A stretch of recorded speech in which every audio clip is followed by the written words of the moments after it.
Sa sektor ng turismo, isa na dito ang pag-upgrade ng mga historical sites sa bansa gaya ng Gat Andres Bonifacio Shrine and Ecotourism Park sa Maragondon, Cavite na pinangunahan ng DOT TIASA. Ang historical shrine ay pag-alala sa katapangan, determinasyon at pagiging makabayan ni Bonifacio na nawa ay maging inspirasyon sa taong bayan. Sa nagbabagong Pilipinas, patuloy ang trabaho, patuloy ang pagbabago. Radyo Pilipinas, Radyo Publiko. Radyo Pilipinas, Radyo Publiko.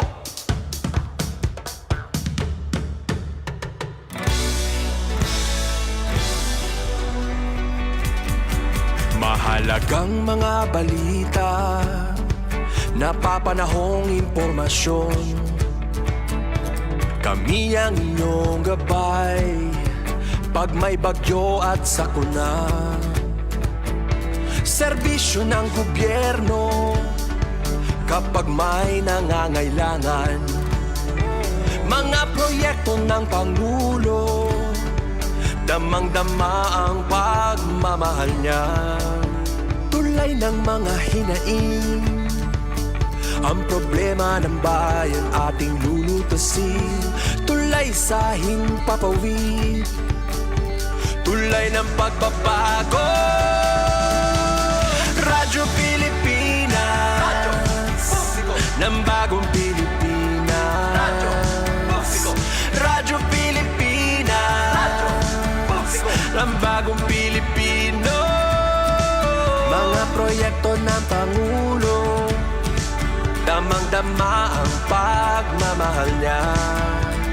Radyo Pilipinas, Radyo Publiko, ang boses ng Pangulo.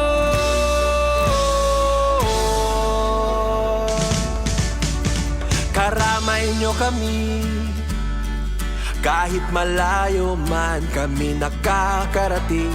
OFW magsasaka, buhay ay iba't iba, san mang lugar ng bansa natin. Tulay ng mga hinaing, ang problema ng bayan ating lulutasin.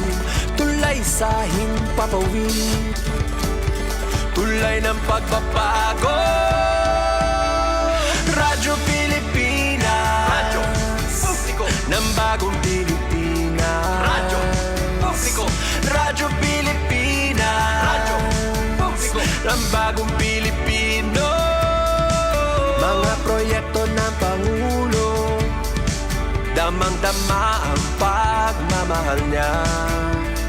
Radyo Pilipinas, Radyo Publiko, ang boses ng Pangulo. Radyo Publiko,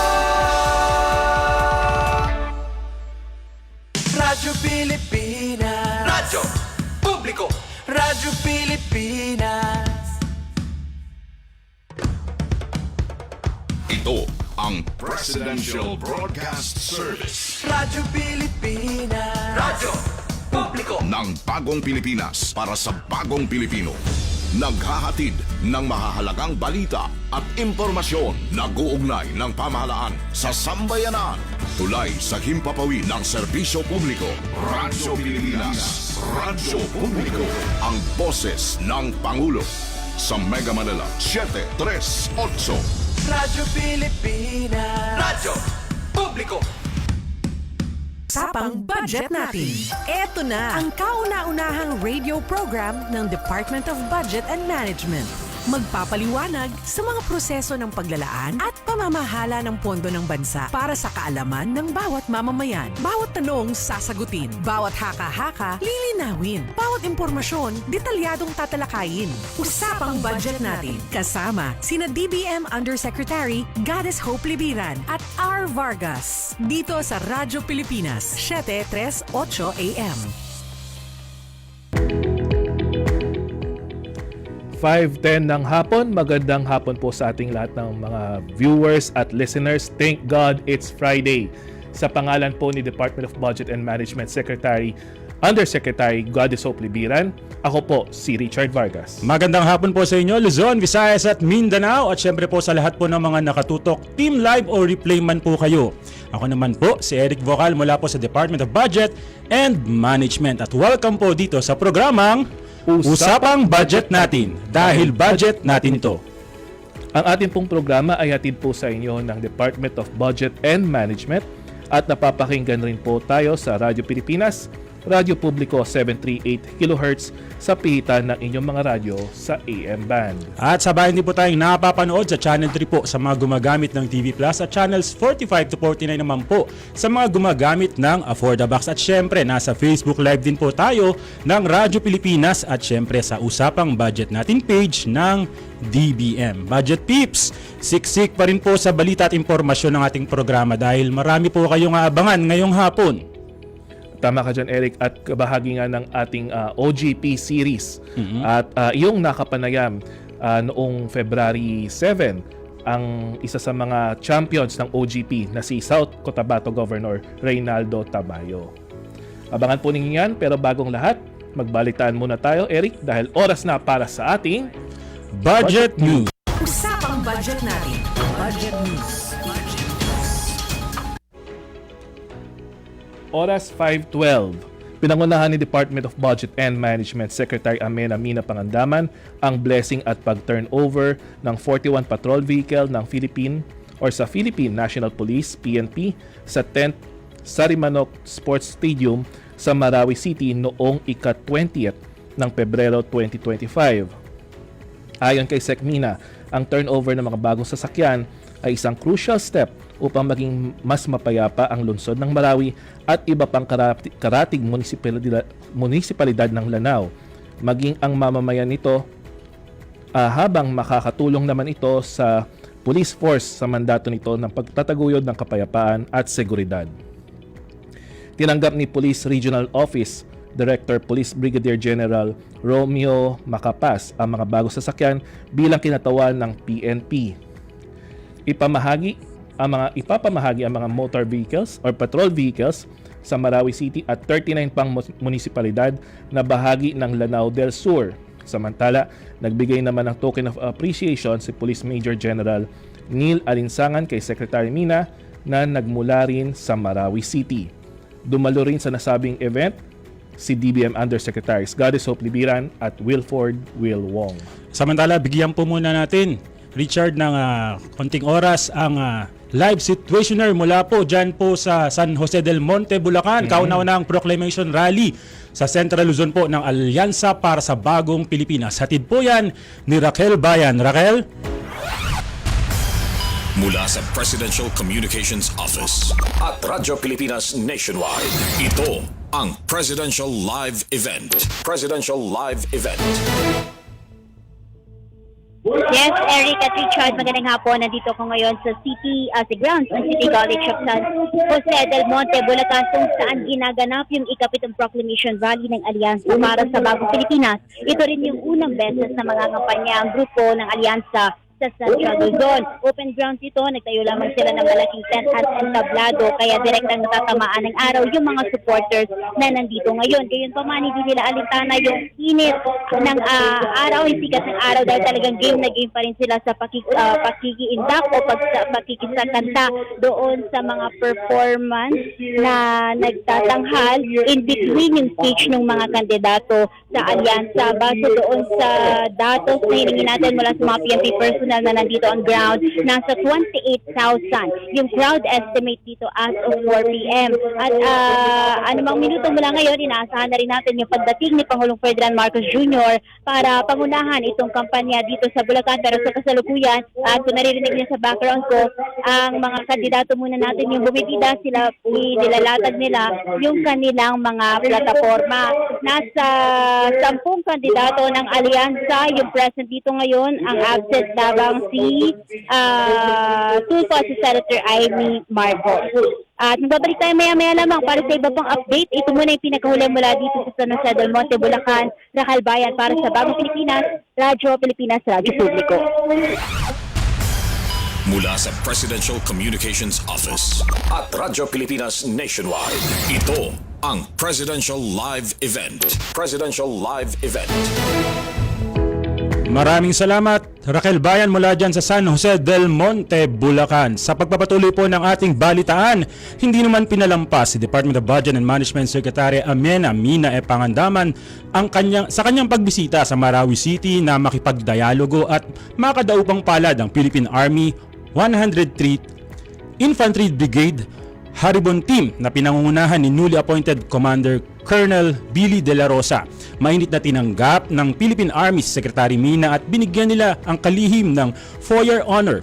Simbol po yan ng kanilang pagkilala at respeto sa kanya bilang Budget Secretary. Tiniyak din ni Sec Mina sa mga sundalo na katuwang nila ang DBM sa pagsiguro ng patuloy na suporta sa mga mahalagang programa ng Sandatahang Lakas kasama na ang mga benepisyo ng mga uniformed personnel.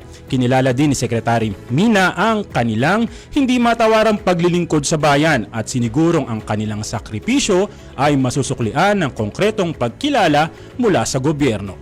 Oras sa Pilipinas, 5:17. Sa iba pang mga pangyayari, nagtipon-tipon ang mga kawani ng Department of Budget and Management sa iba't ibang rehiyon sa bansa para sa 4th Quarter Regional Coordination Meeting or RCM ng ahensya sa Mandaue City, Cebu noong ika-26 ng Pebrero 2025. Pinangunahan ni Secretary Mina Pangandaman ang pagdaraos ng RCM kung saan kinilala niya ang pagsusumikap ng bawat isa na makapaghatid ng serbisyong maaasahan ng taong bayan. Binigyang diin din ni Secretary Mina ang tulad ng kanyang lagi sinasabi, ang progreso ng bansa ay mula sa pagsusumikap ng walang pag-iimbot ng public servants na nagsasama-sama para magbigay serbisyo sa ating mga kababayan. Kasabay nito, tiniyak ng Budget Secretary ang pagpapatuloy ng mga programa at proyektong nakatutok sa mga rehiyon at lokal na pamahalaan. Ibinahagi din ni Secretary Mina ang mga updates sa mga inisyatiba ng ahensya gaya ng e-marketplace, ang implementing rules and regulations ng New Government Procurement Act at ang Government Optimization Bill. Sa iba pang mga balita, binigyan din ni Department of Budget and Management Secretary Mina Pangandaman sa stakeholder engagement and consultation for meaningful integration of ng LGU Agenda o SECMINA ang kahalagahan ng kolaborasyon tungo sa isang inklusibo at bukas na serbisyo publiko. Pahayag ng Budget Secretary, at the end of the day, it is by working together that we enhance transparency and accountability. Principles that are not just governance buzzwords but the foundation of public trust. Layunin ng aktibidad ang pagpapalakas sa kakayahan ng local government units, civil society organizations, local planning and development coordinators at national government representatives para sa pagsusulong ng full devolution. Sa pangungunan SECMINA, agad namang nagbahagi ng resolusyon ng DBM sa mga usaping ito kung saan kabilang ang sanitary landfills, support provision for senior citizens at pagpapalakas ng sektor ng agrikultura at pangingisda. Dumalo rin at nakibahagi kasama ng Budget Secretary sina DBM Undersecretaries Wilford Wilwong at Yusek Gades Hope Libiran at Director Attorney Ryan Lita. Inilabas ng Department of Budget and Management ang Circular Letter No. 2025-3 na nagtatakda ng mga panuntunan sa pagbuo ng mga tanggapan, hiring ng mga tauhan at paglalaan ng pondo sa pagtiyak ng maayos na operasyon ng Negros Island Region o NIR. Binigyang diin ni Department of Budget and Management Secretary Amena Mina Pangandaman na nasa pamamagitan ng NIR Act, mapapadali ang paghahatid ng serbisyo publiko sa lokal na komunidad at tinitiyak ng DBM ang tagumpay nito sa paglabas ng malinaw na guidelines kung paano ang mga opisina ay maoorganisa at mapapatakbo ng tama. Ang mandato sa pagtatayo ng regional office ng ilang mga kagawaran o ahensya upang mapabuti ang serbisyo ng gobyerno sa bagong rehiyon ay base sa Section 4 ng Republic Act No. 12000 or ang NIR Act. Batay rito, magkakaroon ng Negros Occidental na mga tanggapan ng gobyerno na may kaugnayan sa agrikultura, lupa, peace and order, seguridad at pamamahala. Samantala, Nasa Negros Oriental naman ang mga tanggapan na nakatuon sa human development, infrastruktura at industriya at paggawa. Magmumula ang mga existing budgets ng mga kinaukulang kagawaran sa Region 6 at Region 7. Ang pondo para pang-araw-araw na operasyon at pangangailangan sa infrastruktura ng mga tanggapan ng NIR. Maaari ring maglaan ng karagdagang pondo ang mga ahensya kung kinakailangan. Sa iba pang balita, matagumpay ang isinagawang Dugtong Buhay Movement Bloodletting Program ng Department of Budget and Management sa pamumuno ni Secretary Amena Mina Pangandaman kasamang partner agencies kagaya ng Philippine Red Cross, Philippine National Police at Philippine Coast Guard sa STI Academic Center School, San Jose del Monte sa Bulacan noong ika-27 ng Pebrero 2025. Kahapon po yan. Nagsilbing kinatawan ni Secretary Mina sa aktibidad si OIC Division Chief Janina Pineda ng DBM Region 3 na naghatid ng mensahe ng pagpapasalamat ng kalihim sa mga nakiisa at sumuporta sa malawakang aktibidad na ito. On behalf of the Department of Budget and Management Secretary Amena Mina Pangandaman, buong puso po kami nagpapasalamat sa STI community sa inyong suporta sa Dugtong Buhay Movement Bloodletting Activity ani DBM Region 3 Division Chief Pineda. Sa kasalukuyan, may 1,274 na units ng dugo ang nakalap mula sa iba't ibang campus po ng STI ay umabot na po sa 2,487 units naman ng dugo ang kabuang nakolekta ng Dugtong Buhay Movement mula po nang nagsimula ito noong August 15, 2024. Layunin po ng bloodletting program na makapagligtas ng buhay sa pamamagitan ng voluntaryong pagbibigay ng dugo para sa mga kababayang nangangailangan ng transfusion. Kabilang sa mga nakiisa sa programa sina STI Academic Center San Jose del Monte, School Administrator Joan Cheryl Lawag, PCGA Commander Diomedes Bungay, Bulacan Provincial Police Deputy Director for Administration Alan Palomo at PRC National Blood Center Manager Cheryl Tonelete. At yan po ang kabuuan ng mga tampok na balita sa ating budget news. Yan lamang po kayo mga budget tips. Magbabalik po kami makalipas ang ilang paalala mula sa inyong Presidential Communications Office at ng Radyo Pilipinas, Radyo Publiko. This is a demonstration of Wirecast.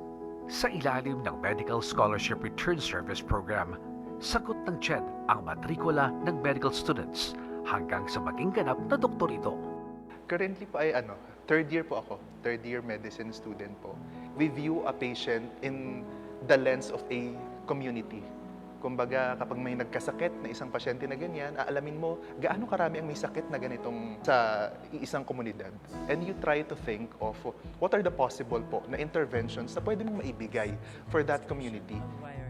Why is this important? Medicine is very expensive. And government now has to assist in the production of world-class doctors by giving scholarships to the students, and the scholars are required to give return service when they graduate. Hatid ng CHED para sa mga doktor para sa bayan. Walang hanggang pasalamat ng taong bayan.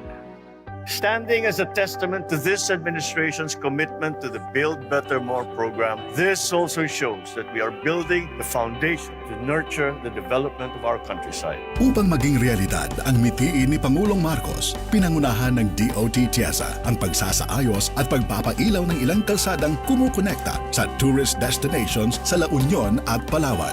Dahil sa accessibility at security na dulot ng streetlights, naging mas kaaya-aya ang mga pasyalan, lalong sumigla ang turismo at dumami ang oportunidad para sa negosyo at trabaho. Sa nagbabagong Pilipinas, patuloy ang trabaho, patuloy ang pagbabago. Dumadami ang estudyanteng gusto makapag-aral, lalo na makapag-aral ng libre sa ating mga pampublikong mga pamantasan. Our system of education must be strategically calibrated to make sure that our youth are not only taught to become literate, but it has also consciously developed them into problem solvers and into critical thinkers, hungry for success, ready for the future. Libreng edukasyon ang aksyon ng Commission on Higher Education. Sinabi ng Pangulo, magpapatuloy ang libreng edukasyon. Tiyakin na ang bawat batang Pilipino ay mabibigyan ng nararapat at kalidad na edukasyon. So yan ang unang instruction at malinaw. So what we have done in the Commission is to make sure that funds are sustained. Ibig sabihin, kailangan every year tumataas ang pondo mo for free higher ed. Libreng tuition, may solusyon dyan ang SHED.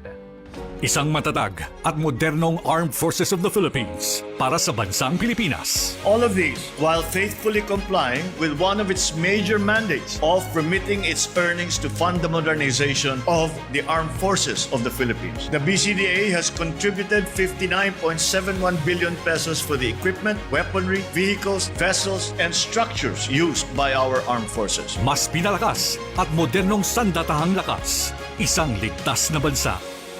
Sa nagbabagong Pilipinas, patuloy ang trabaho, patuloy ang pagbabago. Upang mapabilis ang mga proyektong pang-infrastruktura sa farm, inirekomenda mismo ni Pangulong Ferdinand Marcos Jr. ang pagtatayo ng DPWH offices dito. Nais kasi ng Pangulo na mabilis na natutugunan ng mga kawani ng pamahalaang nasyonal ang mga kinakailangan ng mga kapatid nating Muslim.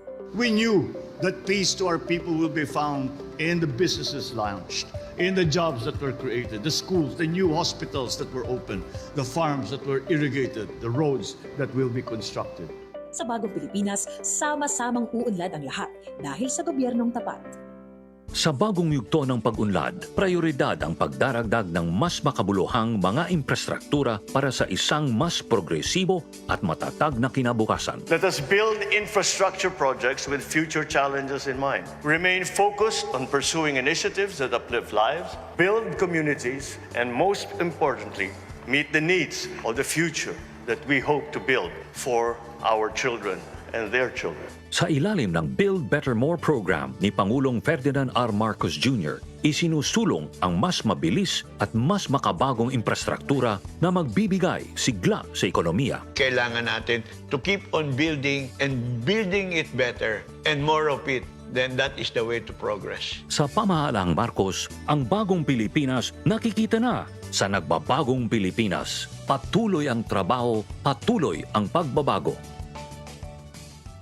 Ang STB Gigafactory, ang kauna-unahang advanced iron phosphate battery manufacturing plant sa Pilipinas. TRUC can now host a wide range of economic activities including innovation labs, creative workshops, manufacturing concerns, leisure complexes, and a cyber corridor. At higit pa riyan, ang STB Giga ay magpapaunlad ng engineering industry sa Pilipinas sa larangan ng renewable energy at electric vehicles. Ilan lamang ito sa mga proyekto ng Administrasyong Marcos Jr. Sa nagbabagong Pilipinas, patuloy ang trabaho, patuloy ang pagbabago. Artificial intelligence is here at wala nang makakapigil. Takot tuloy ang ilan nating mga kababayan. Mawawalan ba sila ng trabaho dahil sa AI? May sagot dyan si TESDA Secretary Kiko Benitez. So one of the things that TESDA has been doing has been signing up with as many partners as possible who can help us create training programs specific to the AI transition. We have IBM, no? But we also have Google, we also have Microsoft, right? We have Amazon and so on. So that we have the entirety of the trainings that our citizens need to upskill. Because this is really upskilling. So hindi ho sila mawawalan ng trabaho. Sa totoo lang, dadagdag pa ho ang kanilang sahod kung magpa-upskill sila. So TESDA is here to provide as many options as possible, including scholarships and certification, particularly in partnership nga with IBPAP. Trabaho, turismo at solusyon sa trapiko ang hatid ng Arterial Road o Plaridel Bypass Road sa San Rafael, Bulacan. Bahagi ito ng Build Better More agenda ni Pangulong Ferdinand Marcos Jr. Sa mensahe na pinaabot sa pamagitan ni Secretary Lagdameo, binigyang diin ng Pangulo ang benepisyo nito sa mga Bulakenyo. In time, this will attract even more investments, create more employment opportunities, and perpetuate a positive cycle of development that will benefit the province of Bulacan and its residents. Sa bagong Pilipinas, patuloy ang pagsulong sa mahalagang proyekto para sa ginhawa ng mga Pilipino. Ang Mount Samat ay isa lamang sa mga Flagship Tourism Enterprise Zone o FTEZ sa ilalim ng DOT TIESA. Sa ilalim ng Build Better More program ng Pamahalaang Marcos, nag-install ng aesthetic lighting sa Memorial Cross at Colonnade. Ang infrastructure development na ito sa Mount Samat ay inaasahang makakatulong sa pagdagsa ng turista at paglago ng mga lokal na negosyo. Sa nagbabagong Pilipinas, patuloy ang trabaho, patuloy ang pagbabago.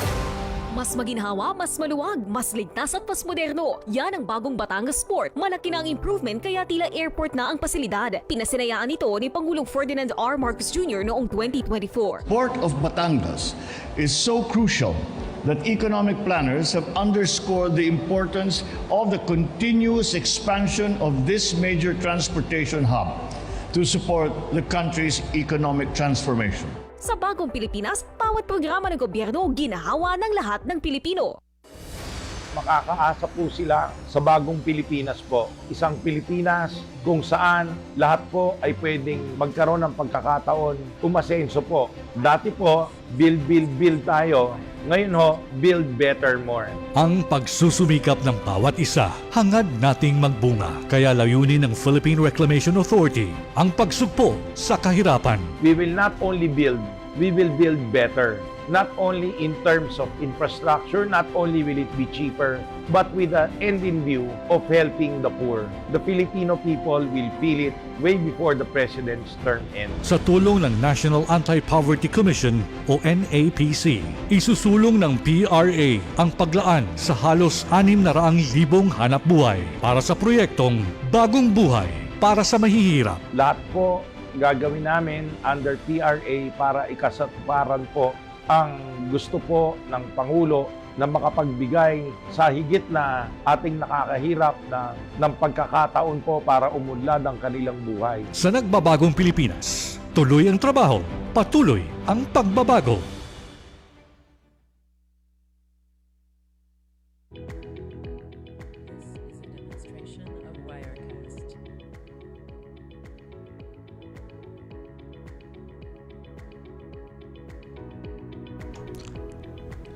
At kayo po yung nagbabalik sa usapang budget natin.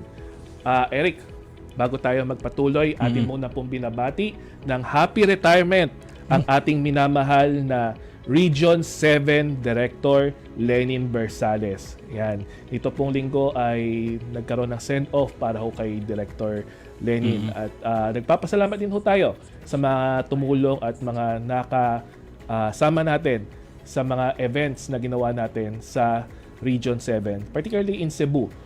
Tayo nagkaroon ng groundbreaking dyan for a green project. At of course, yung nabanggit natin kanina sa balita, yung SECMINA na consultation event at ang ginanap na regional coordination meeting kasama ang mga regional directors ng DBM.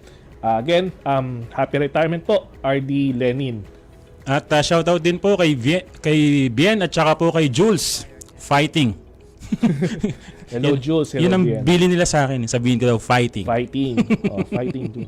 Para po naman sa mga bago pong nakatutok ngayong hapon, tayo po ay napapakinggan sa Radyo Pilipinas, Radyo Publiko, 738 kHz sa pihitan ng inyong mga radyo. At sabayan din po tayong napapanood sa TV, Channel 3 po sa mga gumagamit ng TV Plus at Channels 45 to 49 naman po sa mga gumagamit ng Affordabox at syempre sa usapang budget natin page ng DBM at Radyo Pilipinas. Kabisado ko na. Kabisado. Eric, pero alam mo ba, ngayong meron tayong National Action Plan o NAP, ang PHOGP na naglalaman ng mga commitment upang makamit ng bansa ang open governance. Tama ka dyan, Richard. At para ipaliwanag yan sa atin yung mga commitments, ano ba yung mga commitments natin dyan? Narito, Ishan Toroba dahil oras na para sa ating Budget 101. Hello, Budget Peeps! Kakatapos lamang ng Open Government Partnership Asia and the Pacific Regional Meeting. Pero gaya nga ng laging sinasabi ni Philippine Open Government Partnership Chairperson at DBM Secretary Amena Mina F. Pangandaman, malayo at patuloy pa ang ating paglalakbay tungo sa isang bukas at inklusibong pamamahala. At alam nyo ba, may sinusunod na National Action Plan ang PHOGP na naglalaman ng commitments ng ating bansa para makamit ang open governance. Tara, pag-usapan natin ang mga yan dito sa Budget 101.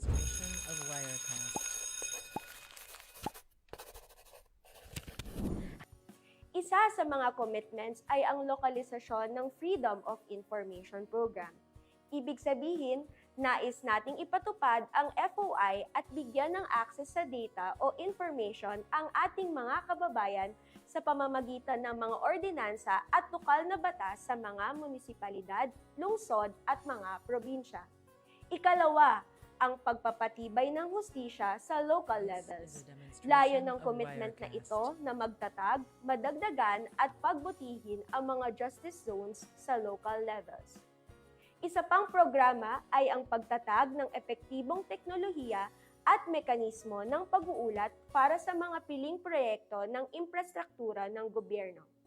Ang Digital Information for Monitoring and Evaluation or Project DIME ay gumagamit ng bagong teknolohiya gaya ng satellites, drones at geotagging upang ma-monitor at ma-evaluate ang mga pangunahing infrastructure projects ng gobyerno.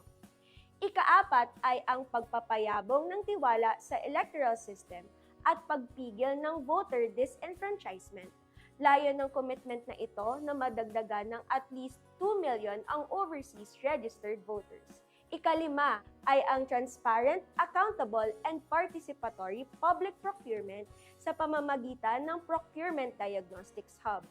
Layo ng commitment na ito na ma-monitor ng publiko ang mga paggamit ng pondo ng gobyerno sa procurement. Isa pang commitment sa ilalim ng ating 6th National Action Plan ay ang pangangalaga sa civic space at pagpapalakas ng social accountability. Ang DRIVE o Driving Responsive and Innovative Participation of Vulnerable Sectors Towards Empowerment in Local Governance ay may layunin na palalimin at pagtibayin ang kapasidad ng civil society organizations sa pakikilahok sa mga proseso ng gobyerno. Dahil mahalaga ang pagsisiguro sa responsableng pangangalaga sa ating likas na kalikasan, isinusulong din ng ating bansa ang pagsisiguro na mayroong transparency, accountability at participatory governance mechanisms sa extractive sectors gaya ng pagmimina, langis at gas sa pangunguna ng Philippine Extractive Industries Transparency Initiative. At last but not the least sa ating commitments ay ang pagpapatibay ng kolaborasyon sa pagitan ng gobyerno at mga civil society organizations, gayon din sa mga partners upang mapabilis ang progreso ng ating bansa sa pagkamit ng Sustainable Development Goals. At ayan po ang mga commitment natin sa ilalim ng ating 6th National Action Plan tungo sa isang transparent, accountable, inclusive at participatory governance. Sana po ay may natutunan kayo. Makiisa at makipagtulungan po sana tayo para sa isang bukas na bagong Pilipinas. Ito po si Sean. Till next week, Budget Peeps!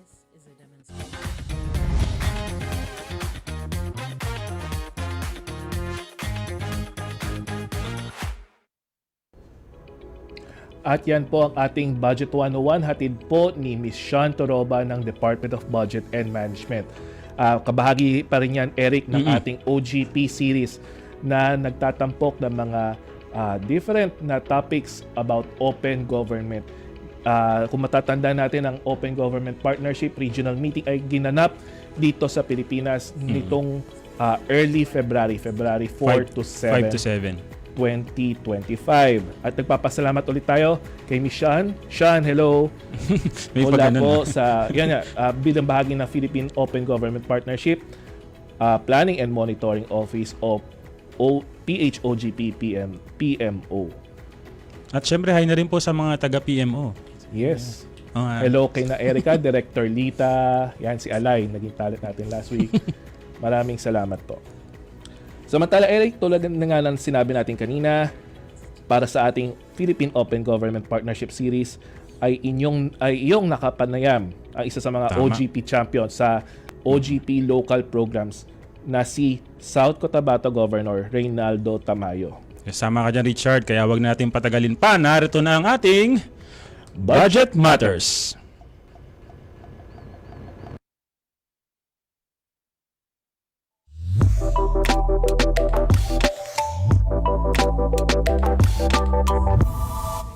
Gov, hindi na po bago ang Philippine Open Government sa probinsya po ng South Cotabato dahil 2018 po ay naging member po kayo. Ano po ba yung mga naging programa po ninyo para po sa open government at transparency po? Open governance at transparency. Actually yun yan, nagsimula ang pagpasok natin sa open OGP, Open Government Partnership, noong panahon ni former Governor Daisy Abansifuentes. Noong 2019, yun yung pagsimula ko, which is the implementation ng OGP programs. So, ang ginawa natin, nagkaroon tayo ng integrity circle, na nagkaroon tayo ng town hall meetings. Dito sa town hall meetings, maraming lumabas na mga suggestion from the community. So, isa na dito yung tinatawag natin na open contracting.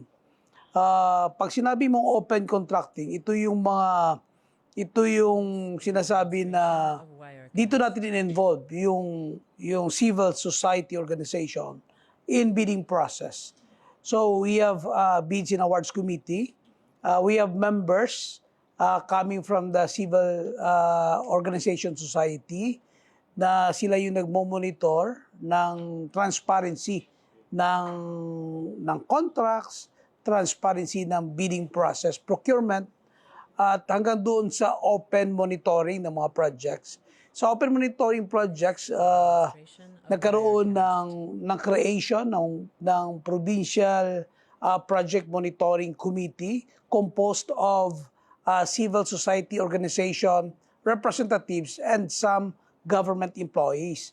Almost 50% of the committee is from civil society organization, and the chairman is from the private sector, from the CSO representatives.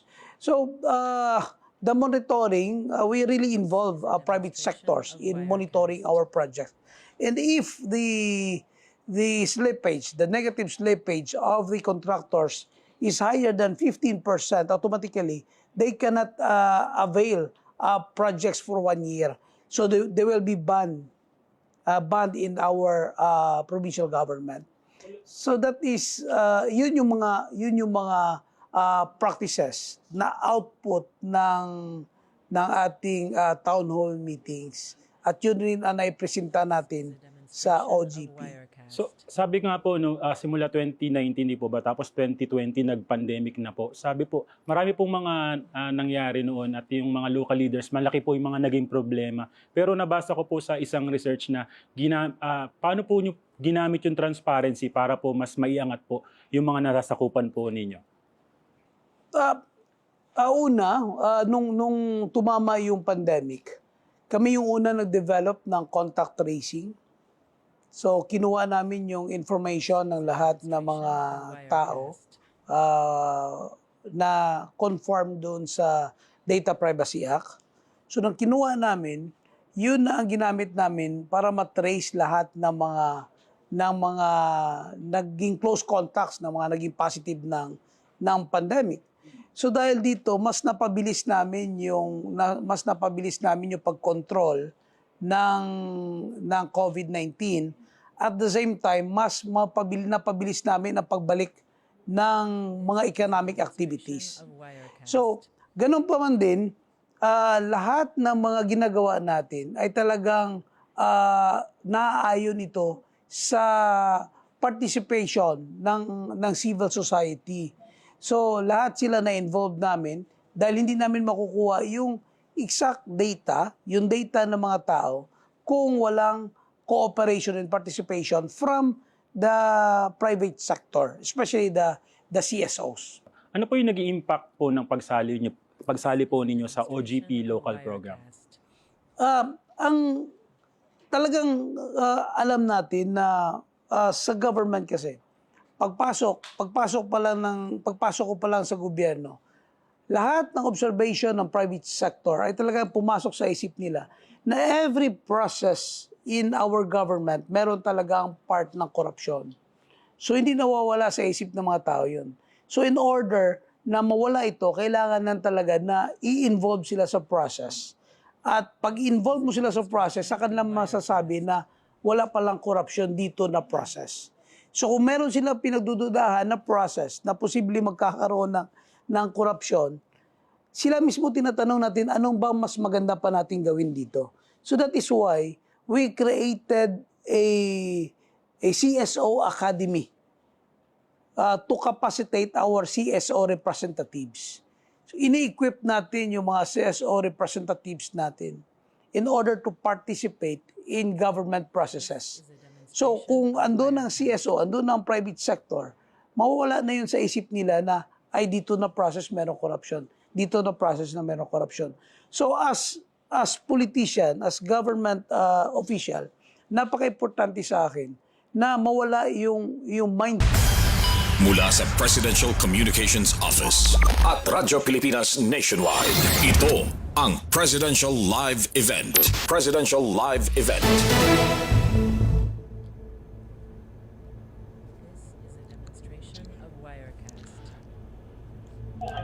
At balikan po natin si Raquel Bayan para po sa Alyansa para sa Bagong Pilipinas sa Central Luzon na live speech po mula po kay Pangulong Ferdinand Bongbong Marcos Jr.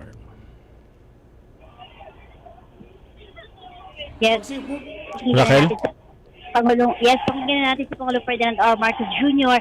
para sa kanyang talumpati dito sa Proclamation Rally sa San Jose del Monte, Bulacan. Kung marinig mo, sobrang init nung naging pagtanggap ng mga Bulacanyo sa ating Pangulo. Pakinggan naman natin ang Pangulo.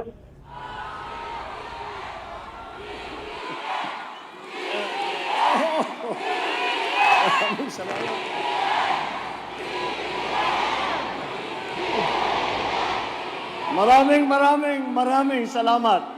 Talaga naman at sabi na nga namin nakakasiguro tayo kapag tayo ay pupuntang Bulacan at San Jose del Monte ay makakakita tayo ng ating lahat ng mga ating kaibigan. Kaya't nagpapasalamat kami, napakainit ng salubong na ibinigay ninyo sa aming lahat, mga tiga-alyansa na lumalapit po sa inyo at hinaharap po sa inyo ang ating mga magigiting na kandidato para sa darating na halalan para sa Senado. Alam niyo po, ako po ay nandito po, hindi malakas po ang loob ko na iharap sa inyo ang ating mga kandidato. Dahil napakadali pong ipagmalaki bawat isa po sa kanila. Narinig niyo naman po ang kanilang mga programa, yung kanilang record, yung kanilang nagawa na, at yung kanilang gagawin pa. At alam niyo po, may pagmamalaki din ng alyansa. Na ang alyansa, buo po lahat ng kandidato ng bawat pwesto nang mamimili kayo sa halalan na ito. Lahat po sila meron po tayong kandidato. Kaya po, ang dahilan po dyan, dahil yung ibang grupo, sinasabi niyo, paano nyo nabuo yung napakaraming tao na para sumama sa inyong alyansa. Yan po ang ibig sabihin ng alyansa. Dahil po kami ay may panindigan.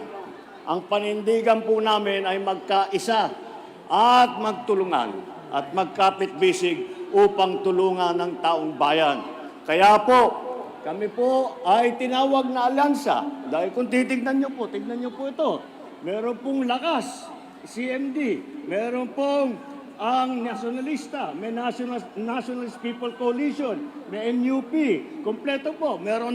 Kompleto po ang lahat ng mga iba't ibang partido ay kasama po natin. Dahil po, isinantabi na muna namin ang aming mga partido para magkaisa, para gawin lahat upang tulungan at pagandahin ang buhay ng bawat Pilipino. Narinig niyo naman po ang kanilang mga talumpati at maliwanag na pagka tinignan po natin ang ating mga kandidato, pag inisa-isa niyo po, ay makikita naman ninyo, di kalidad po itong mga grupo na ito. Talaga, kung ako man, ay iniisip ko, kung ako ay tumatakbo bilang senador sa kabilang partido, ay palagay ko may nervyosin ako ng konti. At sasabihin, pag hinarap ko, pag ito yung mga kaharap ko, ito yung mga nakatapat sa akin na bilang kandidato ng Senado, mapapaisip po ako dahil masyadong mabibigat ito. Masyadong kilalang marunong, mahusay, matalino, masipag, at pinakamahalaga ay nagmamahal sa taong bayan, nagmamahal po sa Pilipinas. Kaya naman po, tignan po natin ang ating grupo kung ano ba ang kanilang mga pinanggalingan, ano ba ang kanilang pinagdaanan. Alam niyo po, 8 dito sa 12 na kandidato natin para sa Senado, 8 po sa kanila ay dumaan na sa Senado. Andiyan po, Senator Cayetano, si Senator Lacson, si Senator Lapid, Senator Marcos, Senator Pacquiao, Senator Revilla, Senator Tolentino, at si Senator Soto. Si Senator Soto, hindi pangkaraniwan na senador ito. Naging Senate President. At alam niyo po, nung ako'y senador, siya po yung Senate President namin. At kaya naman masasabi ko na nung panahon niya, maayos ang takbo ng Senado dahil magaling po siya. Magaling po siya humawak ng Senado, nakakahanap siya lagi ng kompromiso kahit na nagtatalo-talo po kami. Malamig po kasi masyado ulo nito, kagaya lagi niyang sinasabi, madali naman akong kausap eh. Hindi lang niya sinasabi yun, totoo po talaga. Kaya magaling na naging Senate President ang ating butihing Senator Tito Soto. Ang 7 naman sa ating mga senador ay dumaan naman sa mababang kapulungan sa House of Representatives, naging congressman po. At sila po ay matagal nang nasa legislatura. Andiyan po ang Congressman Abalos, Congressman Bimay, Congressman Cayetano, Congressman Marcos, Congressman Pacquiao, Congressman Tulfo, at Congressman Villar. Tama naman, dahil mahalaga po na kapag kayo ay kayo ay isang senador na nauunawaan ninyo kung ano ang patakbo sa mababang kapulungan upang maging maayos ang pagpasa ng ating mga batas, upang maging maayos ang proseso sa pagdidinig. Yung po ang mga mahalaga na tinatawag na karunungan na para sa nakadaam na po sa ating legislatura ay kabisado na po nila yan. Hindi po, ang 4 naman po ay nagsilbi sa kabinete o cabinet level na kanilang posisyon. Ang una po dyan ay si Secretary Abalos. Si Benhur po ay naging Secretary ng DILG. Pag-upo ko po, ay aking iniisip. Sabi ko, sino kaya ang dapat natin ilagay bilang Department of Interior at saka local government? Ako sa sarili ko, tignan natin kung sino sa madami na marunong talaga at nakakaunawa sa mga issue na hinaharap ng ating mga local government. At naisip ko, meron daw, balita ko, may mayor ng Mandaluyong daw na magaling. Kaya nandiyan po, ginawa po nating secretary ng DILG, si Secretary Benher Abalos. At si Senator Tulfo din, ay siya din po, ay sinabi, naisip ko, nung pag-upo ko, iniisip ko, sino ba talaga ang nakilala na walang ginawa, kundi nagsisilbi sa publiko, walang ginawa, kundi tumulong sa mga nangangailangan. Walang ginawa kundi magtrabaho para yung ating mga kababayan na nasa lanta sa mga krisis, yung ating mga kababayan na naghihirap, na namumulubi, sino ba ang magaling tumulong dyan? At kaya po pinili po natin si Secretary Erwin Tulfo na ilinagay po sa DSWD. Andyan din po si Senator Tolentino na dumaan ng MMDA. Alam niyo naman siguro yung MMDA. Yung MMDA, Metro Manila Development Authority. Mahirap po na trabaho yan. Dahil po, pagkakaisa mo lahat po ng mga iba't ibang lungsod, lahat ng iba't ibang bayan ng Metro Manila, na ipagkakasundo mo lahat yan. At para magawa ng maayos ang patakbo ng traffic, maayos ang daloy ng traffic, maayos ang law enforcement, maayos lahat ng mga plano para pagandahin ulit ang patakbo ng MMDA. Yan po ang naging trabaho po ni Senator Tolentino. Pero lumampas po siya sa Metro Manila dahil di ko po makakalimutan noong tinamaan ang Region 8, Region 7, Region 6 ng Yolanda. Kami po, ako nasa Tacloban po, nag-aantay kami, nagmamakaawa kami sa national government na magpadala ng tulong dahil sa dami ng pangangailangan. At alam niyo po, nagulat na lang po kami. Biglang isang araw, may nagsabi sa amin, nandyan si Chairman Tolentino, dala-dala yung mga heavy equipment ng MMDA. Sila po ang nauna na nakarating. Ganyan po ang serbisyo na binigay po ni Senator Tolentino. Ang isa pa po na humawak ng pagtulong sa pagdaan po ng Yolanda ay si Senator Ping Lacson. Dahil siya ang dinagay na namuno ng Yolanda Rehabilitation Commission. Yung po naman ay nakalampas na yung bagyo, paano patatayuin ang mga bahay, saan natin ilalagay, anong mga natutunan natin na huwag natin maulit para hindi tayo mabaha ulit. Lahat po, plinano po ng rehabilitation, Yolanda Rehabilitation Commission, plinano po ni Senator Ping Lacson. Pero Senator Ping Lacson, hindi lamang yan ang naging katungkulan yan. Si Senator Lacson, naging hepe ng Philippine National Police. At kung maalala ninyo, ang una niyang sinasabi, ang una niya pong ginawa, pinagsusukat niya yung mga tiyan ng mga pulis.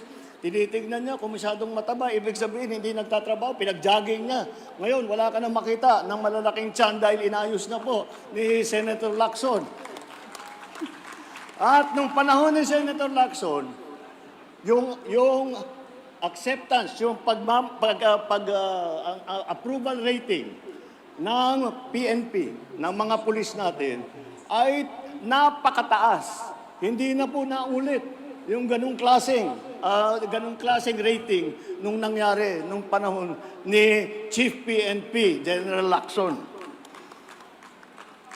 Alam na po nila, makita mo, pagka titignan nyo po, maliwanag na maliwanag. Alam na po nila ang trabaho sa gobyerno.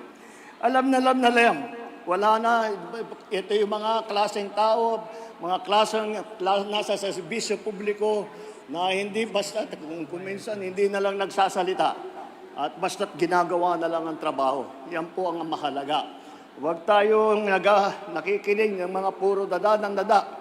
Dapat ang hinahalal natin ay puro gawa.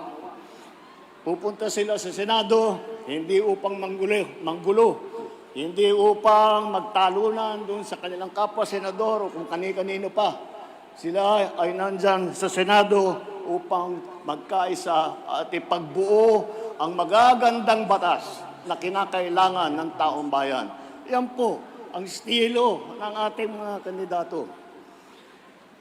At tignan naman po natin local government. Dahil mahalaga po na kahit rin nasa Senado, kailangan po maintindihan ang lagay ng ating mga local government units.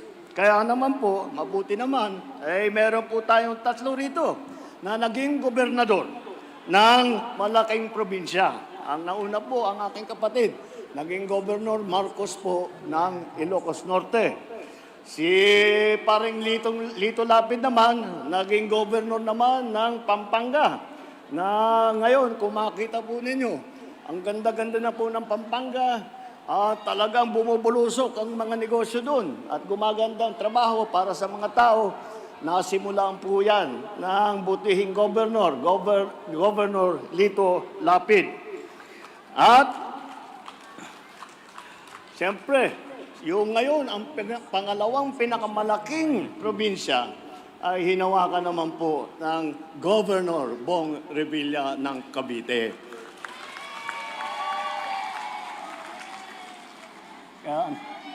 Siya po ay nakita po kung nakakatiyak naman ako na marami sa inyo ay nakakabisita doon sa kanila sa Cavite. Nakita naman ninyo kung ano yung progreso, anong pag-uunlad ng Cavite. Yan po ay naging trabaho niya mula nung siya ay naging vice-gobernador, naging gobernador, naging senador, patuloy po ang kanyang trabaho. Kaya makita niyo naman, napakaganda ang mga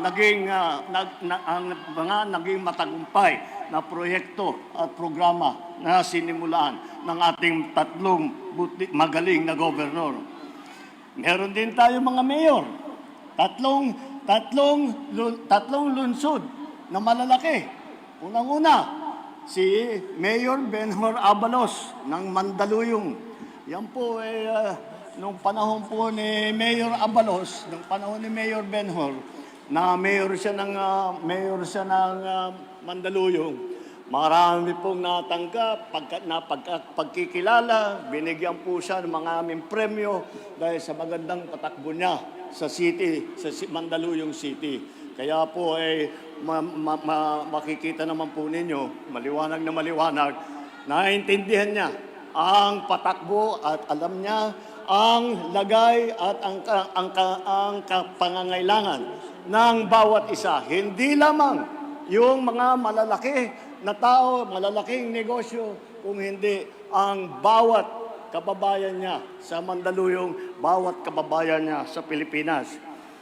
At naging mayor din po si Senator Tolentino, mayor ng Tagaytay. At alam niyo po, si Senator Tolentino po, walang ginawa po yan, kundi nag-aaral. At tinitignan po niya lahat kung ano yung pinakamagandang pwedeng gawin. Kaya kaya po lahat ng tao, kapag sinasabi, may plano ako para sa Tagaytay, inalapitan niya, lahat po ay nakikinig sa kanya. Dahil meron talagang sinabi ang ating magaling na Senator Tolentino. At ang pangatlong mayor ay ang mayor ng pinakamayaman na lungsod sa buong Pilipinas, Mayor Abby Binay ng Makati City. Sikat na sikat ang Makati City.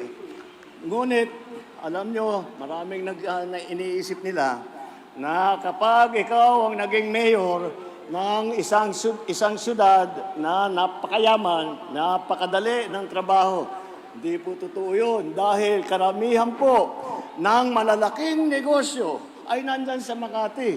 Kailangan po na mapagbutihan ang patakbo ng Makati, ng pamahalaan ng Makati, upang patuloy na susuportahan siya at pupuntahan. Lalagyan po ng investment yung Makati City. Tuloy-tuloy nga naman ang nangyari. Ganun na nga ang nangyari sa Makati City. Tuloy-tuloy ang pagpasok ng mga malalaking negosyo. Tuloy-tuloy ang pagparami ng trabaho. Tuloy-tuloy ang kanilang mga benepisyong natatanggap sa Makati City. Yan po ay ginawa, yan po ay trabaho ng ating Mayor Abby Binay. Ano ba, baka naman po isipin ninyo na lahat po ng ating kandidato ay galing Maynila, galing lamang sa Luzon. Ay hindi po totoo yun. Tignan po natin. Ay unang-una, ang ating kinikilalang kampyon ng buong mundo, hindi lamang Pilipinas. Si Manny Pacquiao na tiga Bukidnon, Sarangani, Jensen. Alam po, nandyan po siya. At nakikita na sumisikat ngayon yung kanilang lugar. Dahil nakikilala, nandyan, tiga doon pala yung Manny Pacquiao. Tiga doon pala. Kaya tignan natin. Ngayon, nakikilala na. Ang mga pinupuntahan na po, dinadayo na po. Ang Jensen, ang Sarangani, dahil po, pinasikat po ng ating Senator Manny Pacquiao. Andyan din po si Senator Erwin Tulfo. Siya po ay laking Davao at saka Sulu. At siya ay nandun dahil doon po na destino ang kanyang ama na sinusundan niya at yung aman po niya ay naging bayani po ng ating bansa. At huwag po natin makakalimutan na meron po noon na Senator Vicente Soto, yung unang Senator Soto po. Ang unang Senator Soto po ay sa Cebu naman ang pinanggalingan. Kaya po, yung mga ninuno po ni Senator Tito Soto, ay siguro siyang lalo na nung kabataan niya, madalas siyang nandun, kaya siguro naman, alam naman niya uli kung ano ang kalagayan ng ating mga kaibigan sa Visayas. At alam niyo po naman, kami po ni Amy, na aking kapatid, si Senator Amy, ang nanay po namin ay si Imelda. Si Imelda, 100% waray naman po yan. Kaya kalahati po sa amin waray-waray man ini. Kaya makikita po ninyo. Kaya po nasa puso po namin ang aming taga-probinsya, ang aming kaprobinsya, nasa puso na po namin.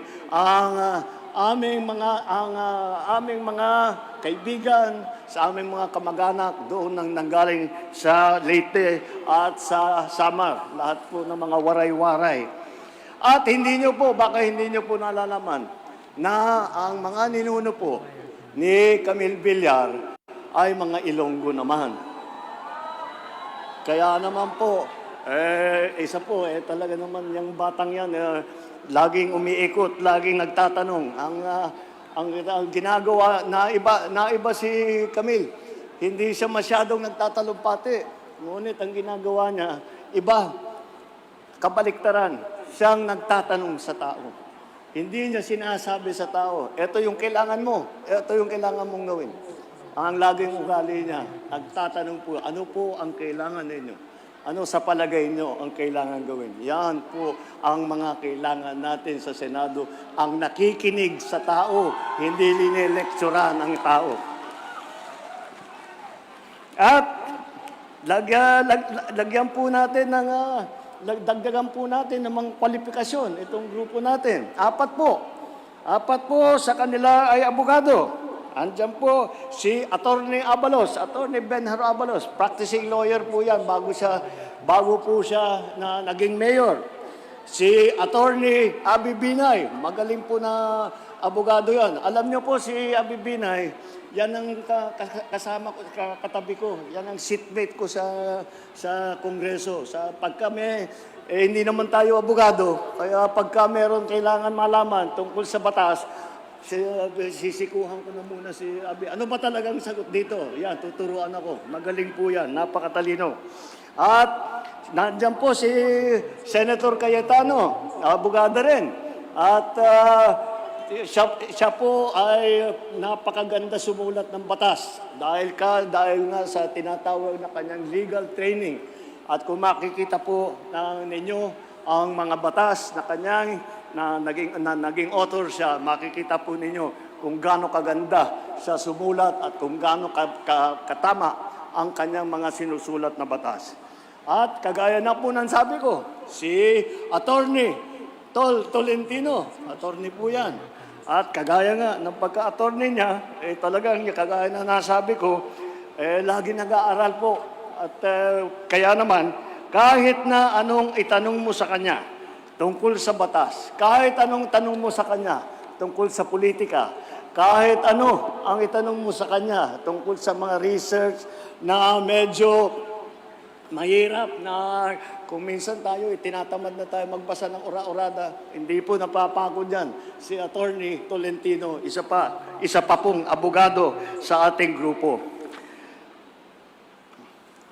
Ang mga kababayan, maliwanag na maliwanag. Siguro naman sa mga narinig ninyong talumpati sa ating mga kandidato, siguro naman po narinig ninyo sa kanilang mga pinapangarap para sa ating bansa na maliwanag na ang tinutunguan po ng alyansa ay ang kaunlaran at ang kapayapaan.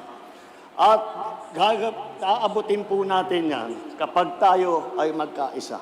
Kaya po, ito po na siguro ay isa sa pinakamagandang halimbawa na ihaharap namin sa taong bayan ng pagkakaisa, nagtutulungan para po makapagserbisyo sa tao. Ang kailangan po natin ay ang mga solusyon, hindi po ang mga maiinit at malalakas na mga masasakit na salita. Ang kailangan po natin ay mga solusyon para sa problema na hinaharap natin. Ang mga kandidato ng alyansa kasama natin sa pagtataguyod ng interes at kapakanan ng bawat Pilipino.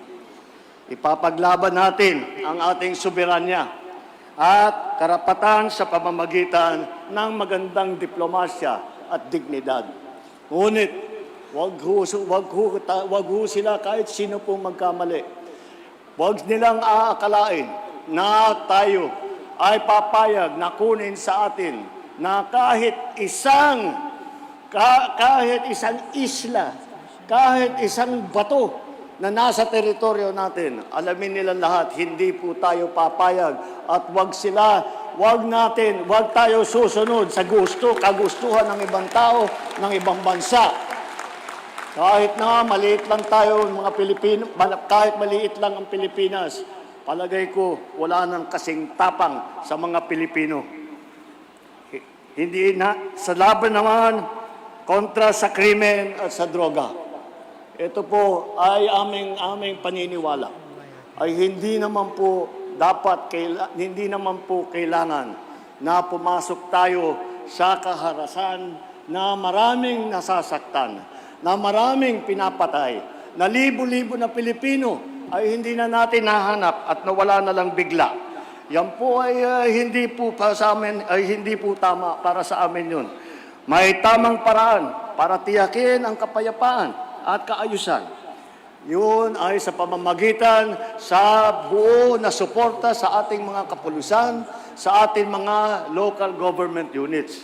Dahil sila po ang talagang namamahala na matiyak na maganda ang takbo ng buhay, na ligtas ang ating mga kababayan at hindi sila kailangan mag-alala na sila'y masasaktan, sila'y mananakawan, sila ay papatayin. Sa ekonomiya naman at trabaho, hindi natin kailangan umasa sa mga illegal na mga gawain kagaya po ng pogo na ginawang pugad ng pagsasamantala sa ating mga kababaihan, naging pugad ng karahasan. Kaya po binan na po natin yan at hindi po tayo papayag na babalik yan dahil nakita na natin na napakasama ang nangyari sa ating mga kababayan dahil po dyan sa pogo.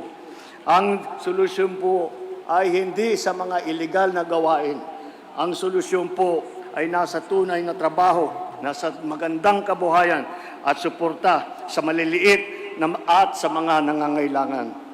Magkaisa po tayo at mamili po tayo ng alam natin na tuloy-tuloy magtatrabaho, na itinayanan nila ang kanilang buong buhay upang magserbisyo sa Pilipino. Itong ating mga kandidato, napakahaba na po ang kanilang record na nagsiservisyo sa Pilipino. At hindi lamang sila nakaupo na sa matataas na posisyon. Ngunit siniseryoso po nila ang kanilang katungkulan at gumawa sila ng maraming maganda upang pagandahin ang buhay ng bawat Pilipino, upang pagandahin ang Pilipinas. Yan po ang hinaharap po natin. Ito po ang mga ating kandidato para sa darating na halalan, ating mga kandidato para sa Senado. Mabuhay po ang alyansa sa bagong Pilipinas. Mabuhay ang Bulacan, mabuhay ang Pilipinas. Raquel? Yes, sa katatapos lamang na talumpati ni Pangulong Ferdinand Marcos Jr. Muling sinabi ng Pangulo na isang karangalan na i-endorso ang mga kandidato ng alyansa dahil sa magandang record ng mga ito. May paninindigan na niya ang kanilang grupo na pinagsama-sama mula sa iba't ibang partido. Isinasasabi rin niya nila yung kanilang pagkakaiba-iba para matulungan na pagandahin ang buhay ng mga Pilipino. Pinalitandaan niya yung mga pambato ng alyansa na hindi katakataka na nervyusin niya yung kanilang mga kalaban. Muling inisa-isa ni Pangulo Marcos yung credentials, experience at mga nagawa na ng pambato ng alyansa. Sabi pa ng Pangulo, huwag daw maghala ng mga puro dada lamang.